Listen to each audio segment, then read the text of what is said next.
हम पुण्य कर्म करते हैं, हम पाप कर्म भी करते हैं, हम देव देवी की पूजा भी करते हैं, जाग यज्ञ अनुष्ठान भी करते हैं, नाम भी जपते हैं। लेकिन हमारी जो पाप कर्म का दंड हमें क्यों भुगतना पड़ता है? हम किस लिए पाप कर्म का दंड भोगते हैं और हमारे को सुख शांति क्यों नहीं मिलते हैं? क्यों हमारे शरीर में बहुत सारे बीमारी पैदा होती है और हमें बहुत कष्ट देते हैं? इन सब सवालों का उत्तर आज इस वीडियो में हम देने के लिए कोशिश करेंगे। आप वीडियो में बने रहे और हो सके तो चैनल को जरूर सब्सक्राइब करें, लाइक करें, शेयर करें।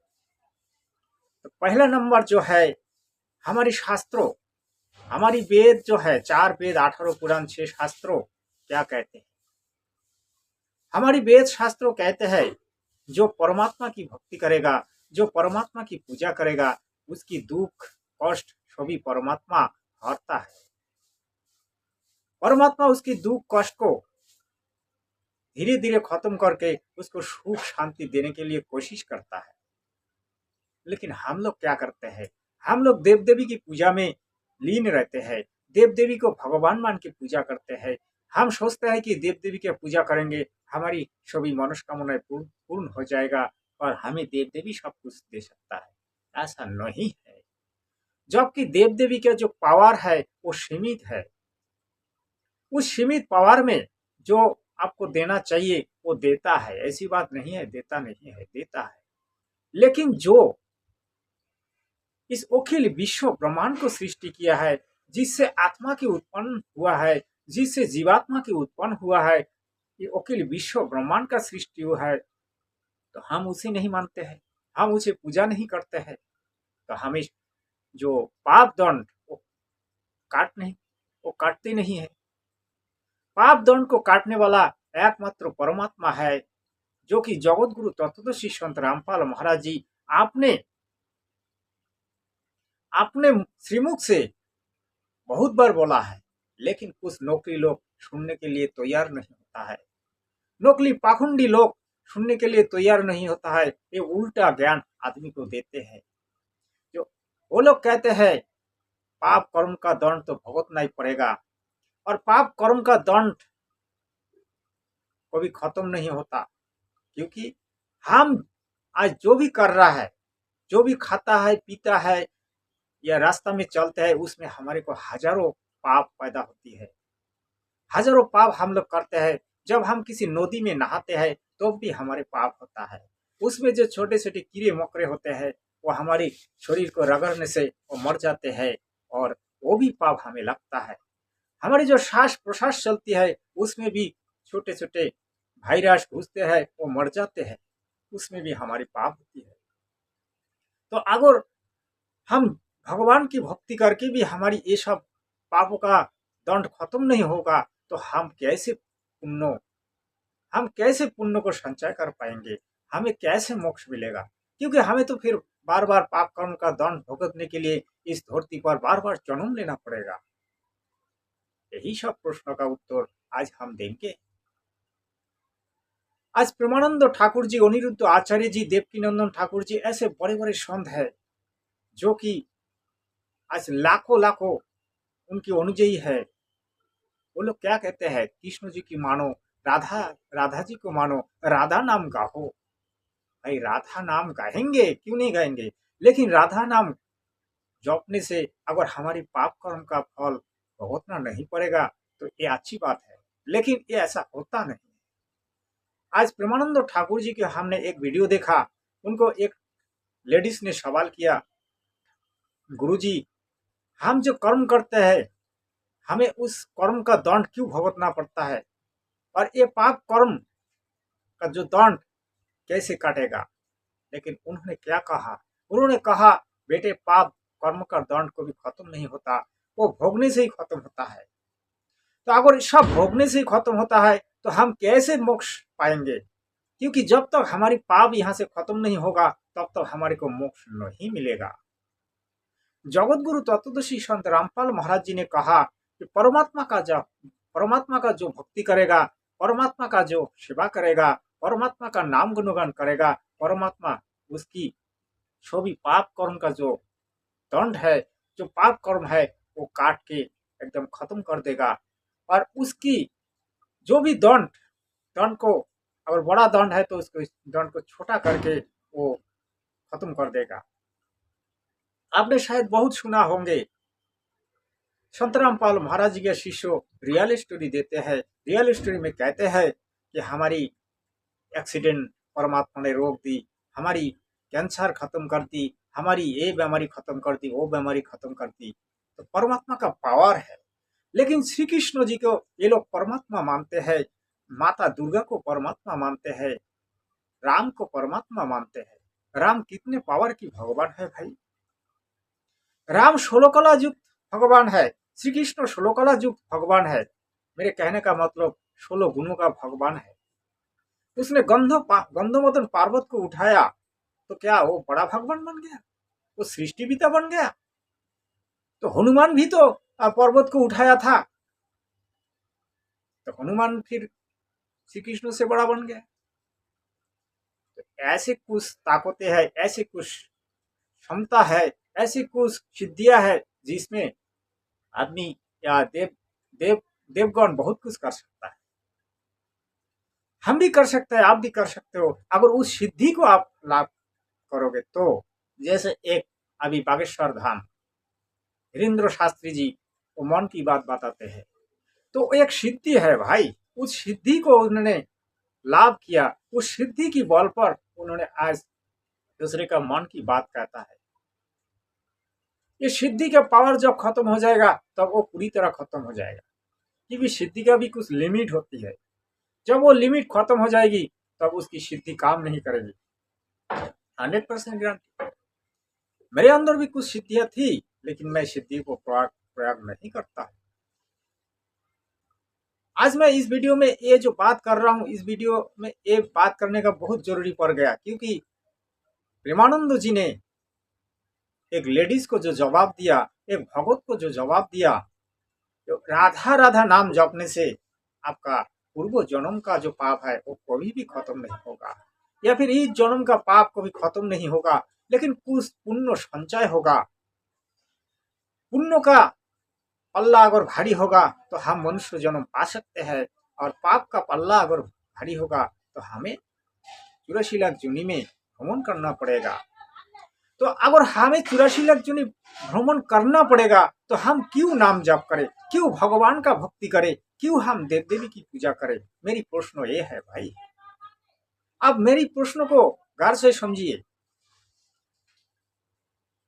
आपने गीता पढ़ा है तो समझिए गीता में क्या लिखा है। गीता में श्री कृष्ण जी अर्जुन को कह रहा है, अर्जुन तेरे मेरे बहुत बार जन्म हो चुके हैं, तुम भूल गए हो, लेकिन मैं भूला नहीं हूं। क्योंकि वो गीता ज्ञानदाता सिद्धि प्राप्त किया है, लेकिन अर्जुन ने सिद्धि प्राप्त नहीं की। सिद्धि प्राप्त के कारण से वो गीता ज्ञानदाता पूर्व जन्म की कथा भूलते नहीं है, लेकिन अर्जुन भूलते हैं।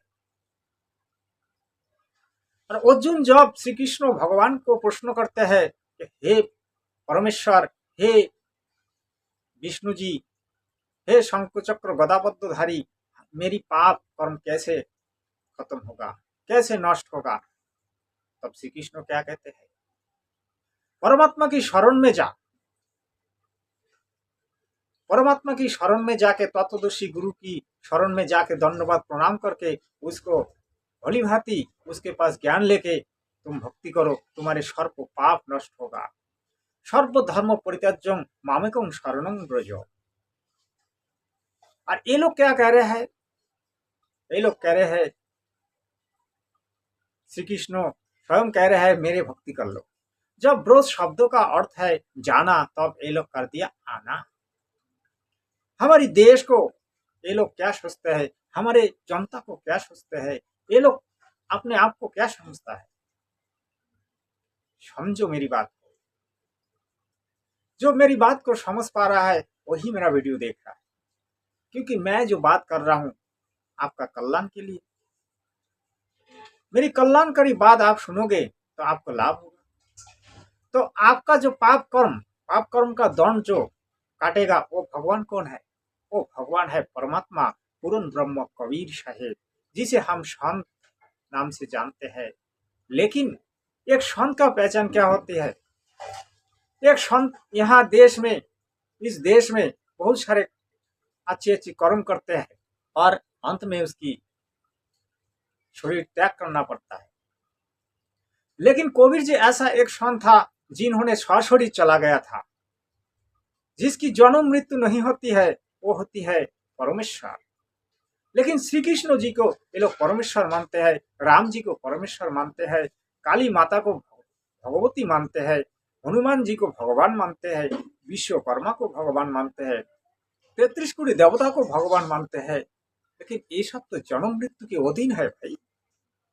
ये सब तो हमारी श्रीमद देवी भागवत पुराण में स्पष्ट लिखा है, जो ब्रह्मा विष्णु महेश्वर को आप परमेश्वर मानते हो, परम पिता मानते हो, इस सृष्टि का पालक, इस सृष्टि का संहार, इस सृष्टि का रचयिता मानते हो, वो तो जन्म मृत्यु के अधीन है भाई।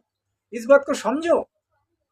एक ब्रह्मा की मृत्यु के बाद एक विष्णु की मृत्यु होती है, एक विष्णु की मृत्यु के बाद फिर शिव की मृत्यु होती है।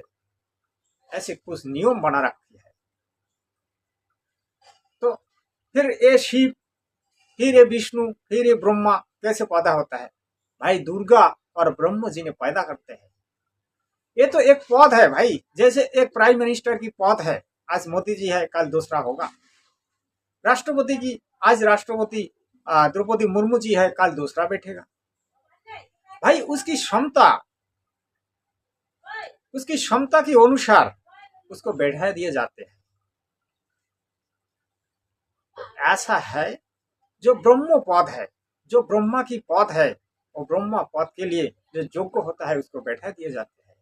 जो शिव की पद के लिए जो योग्य होता है उसको शिव पद के लिए बैठा दिए जाते हैं।